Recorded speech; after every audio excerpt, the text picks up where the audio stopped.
భజ్బోస్ అని మనం అక్కడికి వచ్చాం. ఇక్కడ గుర్రాలను ఇంకా వెళ్ళనివ్వరు ముందరికి. ఇక్కడి నుంచి నడుచుకుంటూ వెళ్ళాలి.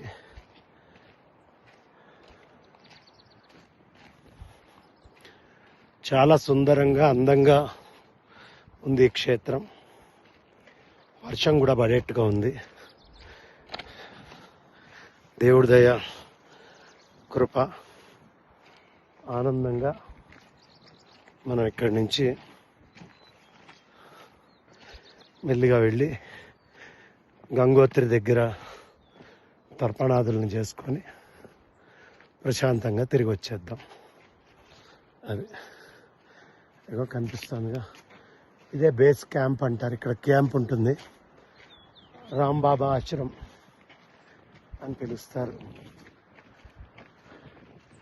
ఒకవేళ ఉదయం ఎవరికైనా లేట్ అయితే ఇక్కడే వచ్చి స్టే చేసి ఇక్కడ భోజనం చేసి రాత్రి మొత్తం ఇక్కడే ఉండి మళ్ళీ మరుసటి రోజు ఉదయం ఇక్కడి నుంచి వెళ్ళిపోతారు.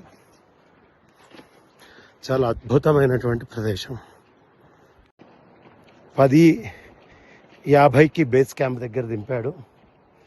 ఇప్పుడు ఇక్కడి నుంచి ఒక 3-4 కిలోమీటర్లు నడుచుకుంటూ వెళ్ళాలి. వెళ్ళి అక్కడ గోముఖ దర్శనం చేసుకొని మళ్ళీ 3 లోపల ఇక్కడికి వచ్చేసేయాలి. అంటే 4-8 కిలోమీటర్లు మనం 4 గంటల్లో పూర్తి చేయాలి. అది విశేషం.